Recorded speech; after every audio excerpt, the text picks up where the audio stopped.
Hi everyone, and welcome back to my channel. I'm Jen, a self-employed digital artist and small business owner.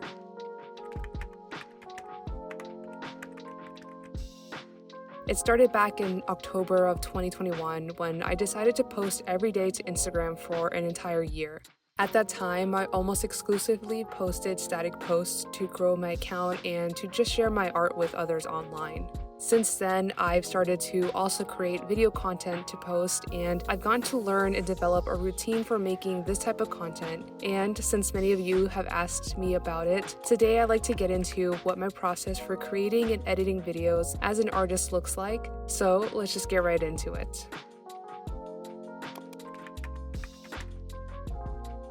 But before I get into the details of how I make and edit my videos, I'd like to first talk about the difference for me between long and short form content. I post videos on various social media platforms like Instagram, TikTok, and here on YouTube. And while the recording and editing process are very similar, the initial idea and process of making short videos is a little different from how I might go about making my long videos. When it comes to videos I make for YouTube, I typically make tutorials / how-tos or studio vlogs, draw with me's, and Q&As. In these videos, I like to go into more detail and show a large part of my process for whatever the topic is for that video. However, when it comes to Reels, TikToks, and Shorts, the video is typically of a single topic, task, or idea. For example, I sometimes might do a pack with me video where I'll pack a single order for my shop, or I might share a quick recap of all the new products that I made for my latest shop update. And sometimes I create videos based on trends and popular sounds or music. The difference for me is that with short videos, it's quick. We get from point A to point B and we keep things moving. Whereas for my YouTube videos, I try to take things much slower and I try to share my whole process and journey with a detailed explanation.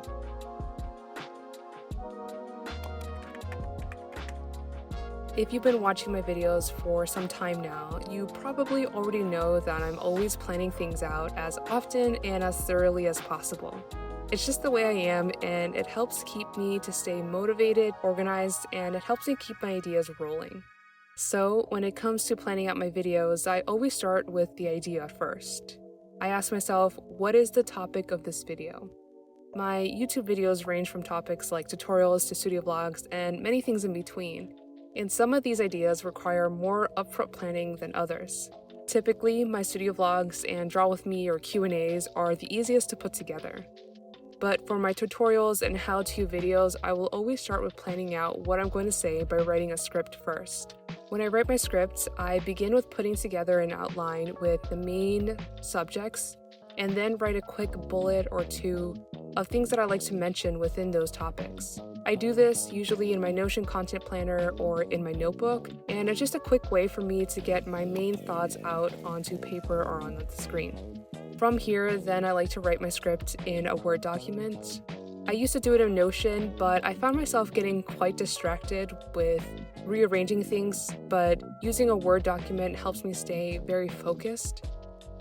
I always like to complete my script first because it helps me make sure that when it comes to recording and filming, that I do capture enough footage to use for the entire video. When a script is done, the next thing I like to do is make a shots list. I'll read through my script and think about what I want the visual to be, and I'll write it down as a checklist to be used as a reference for when I am recording. If the video I'm making doesn't need a script, like for my TikToks and Reels, then I jump right into making the list of shots that will fit the idea for that video.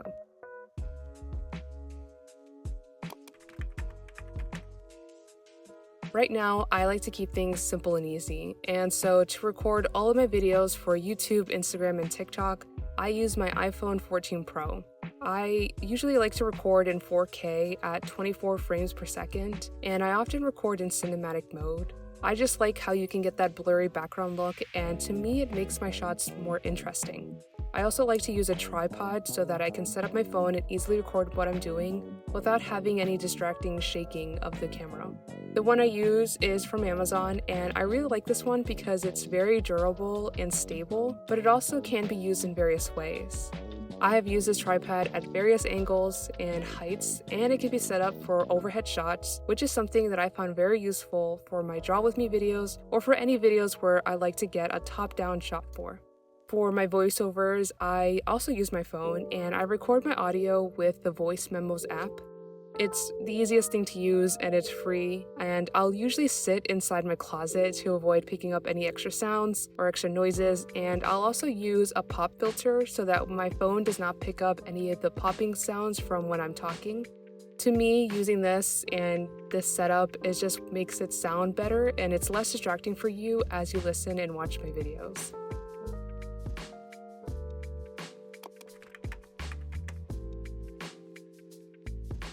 Almost everything I record happens here at or near my desk, so I'm always trying to keep things visually interesting. And I found that the best way to do this is by alternating my angles or adding elements to my shots. This is just moving my camera around and getting alternate or various angles of the same task that I'm doing just to keep it interesting, or adding things to the background of my shots so that there's more things to look at. I also think to get better shots, you need to consider the lighting. In this room where I work, there is a single window, and so I've set up my desk right next to it so that I can take advantage of the natural light as often and as much as possible. When I record, I will pull up the blinds to let in as much of the light as possible because I think natural light is the best light. However, there is a tree right outside the window and the light comes in from only a single side. So to compensate for that, I also have a couple of extra lights in my space to help brighten up my shots. I have this lamp that sits on my partner's desk to the right of my desk, and it has a smart light bulb in it so that I can adjust its brightness and the color if I like to. On the left side of my desk, I also have another light. This is the Elgato Key Light Air, and it's actually new. With this, I'm also able to adjust the brightness, and I can only adjust the warmth and coolness, but that works for me since I don't usually use any other colors. I used to have a Sunpack ring light and it was great, but it was getting kind of old and it wasn't working as well, so I decided to change it out. Once I have everything recorded for my videos, I then like to edit my voiceover first. So I'll send my voice memo from my phone to my computer and import it into Audacity. This is what I use to edit my voiceover, and it's quite simple to use. I just go through the recording and cut out the sections where I might have messed up, and at the end I'll just adjust the settings to improve the sound quality. Also, here's a quick tip for when you're recording a voiceover.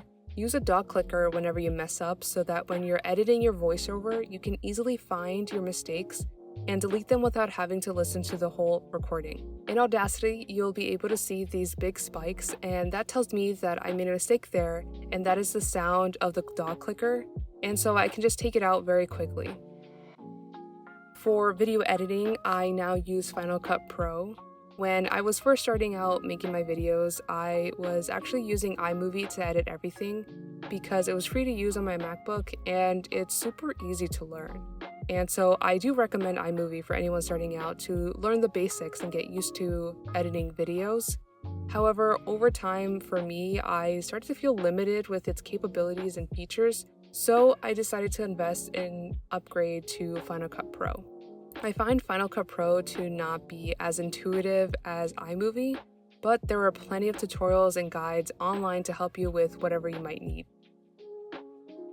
My process for editing videos with voiceovers is quite straightforward, I think. I start by importing all of my media and audio into my library on Final Cut, and then I insert my first clip into my timeline and add my entire voiceover onto that clip. Then I'll go through the voiceover and add in the clips, titles, sound effects, and transitions that match what I'm saying until I reach the end. And by the way, I like to use Canva for my titles and animations. It's just easier for me to do them there and just import them into Final Cut for when I'm editing. Once the video is fully edited, the last thing I like to add is my music.